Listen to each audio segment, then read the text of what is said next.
¿qué tal? Hoy nos vamos a sumergir en uno de los capítulos más intensos y decisivos de toda la Biblia, Éxodo capítulo 11. Es el clímax de una confrontación épica y para entenderlo bien vamos a explorar tres ideas clave, basándonos en la enseñanza dada en la escuela dominical con el nombre de soberanía, juicio y gracia. Gracia y paz, amados hermanos de la Iglesia Bautista Reformada Gracia Soberana. Bien, aquí tenemos nuestra hoja de ruta para hoy. La hemos dividido en 5 partes muy claras. Primero, vamos a analizar lo que llamamos el golpe final de Dios. Luego veremos cómo Dios establece una diferencia muy clara.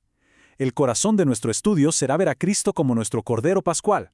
A partir de ahí, sacaremos algunas lecciones prácticas para nosotros, los creyentes, y cerraremos con una reflexión final. Así que, sin más, empecemos. Muy bien, arrancamos con el punto de quiebre. Ya han pasado 9 plagas, y cada una, en lugar de ablandar a Faraón, parece que lo endureció más. Pero ahora llegamos al acto que lo cambia absolutamente todo. Y quiero que quede claro, esto no es una calamidad más en la lista, no. Este es el golpe final, el golpe decisivo de Dios sobre un imperio que lo desafió. Y todo comienza con esta declaración, tan directa, de Dios a Moisés. Imaginen la escena. 9 plagas devastadoras han caído y el corazón de Faraón sigue siendo de piedra. Pero aquí Dios anuncia, ok, viene una más, la última. Y esta sí que iba a cambiar las reglas del juego para siempre. Y aquí hay un detalle que es fascinante y que le da un nuevo sentido a todo el pasaje. La palabra que nuestras Biblias traducen como plaga, en el hebreo original no se refiere a una enfermedad o una pestilencia. La palabra significa literalmente un golpe. Pensemos en esto como en el boxeo, ¿no? Es el golpe de knockout, el movimiento final que termina la pelea. Dios no estaba enviando simplemente otra calamidad, estaba asestando el golpe de gracia.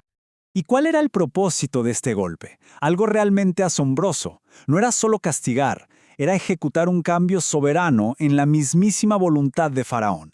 El mismo rey que una y otra vez dijo no, ahora no solo iba a decir sí, váyanse, sino que literalmente los iba a echar, a expulsar con urgencia. La voluntad del hombre que se creía Dios en la tierra, completamente sometida por la soberanía del único y verdadero Dios.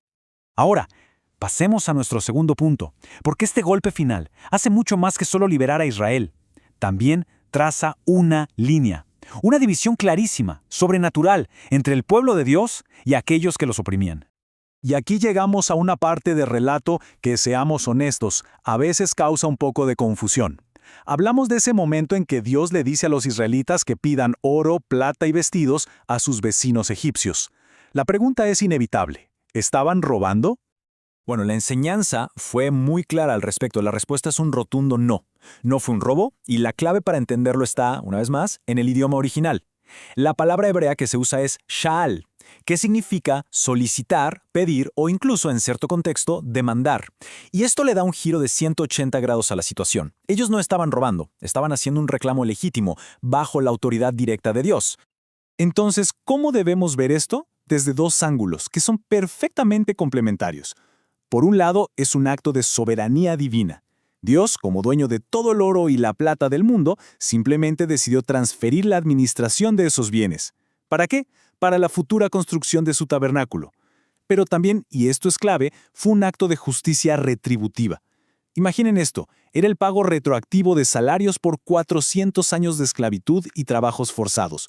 No era un regalo, era una restitución. Justicia divina en su máxima expresión. Y esta imagen ilustra esa diferencia de una forma brillante. Mientras en cada casa de Egipto se escucharía un gran clamor de muerte, un lamento desgarrador, en los hogares de Israel reinaría una paz tan profunda, tan sobrenatural, que la Biblia dice que ni un perro les ladrará. Era una señal inconfundible de la protección especial de Dios, como si dijera, quiero que sepan sin la más mínima duda que yo hago una diferencia entre mi pueblo y el resto del mundo.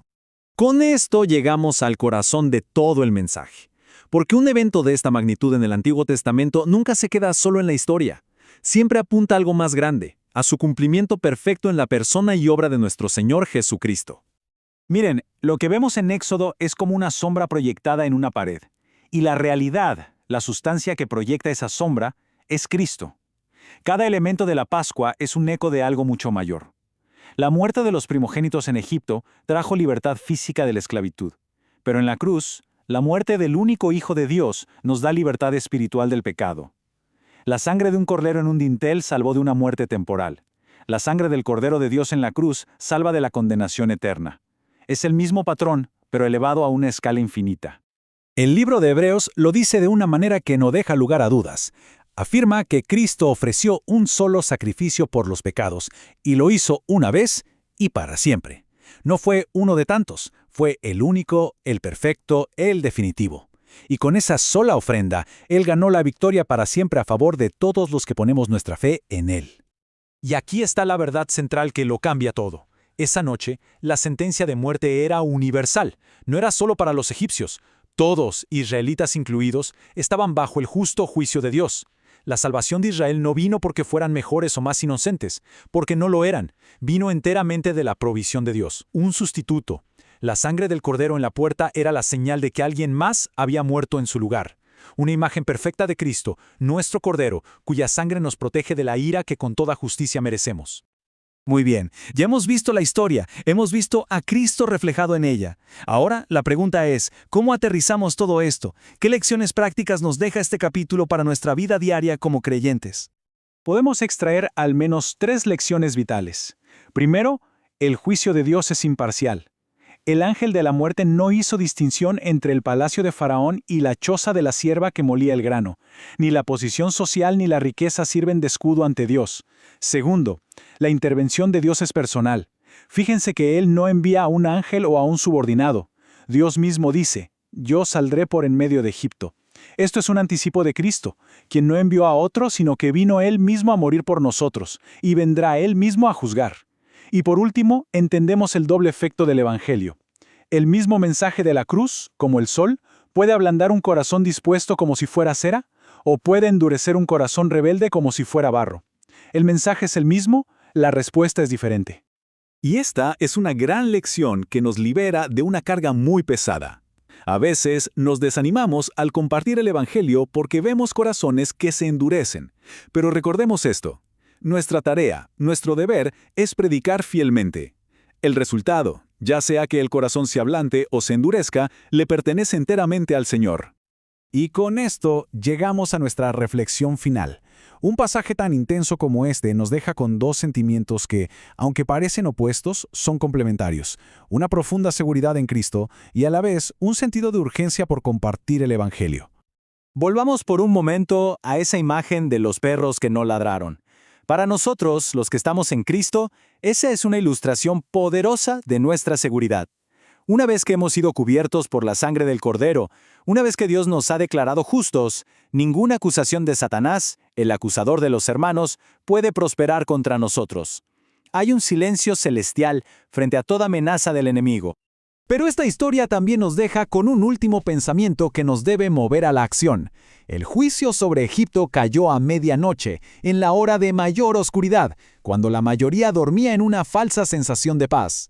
Esto es un recordatorio de que el juicio final de Dios también llegará de repente como ladrón en la noche.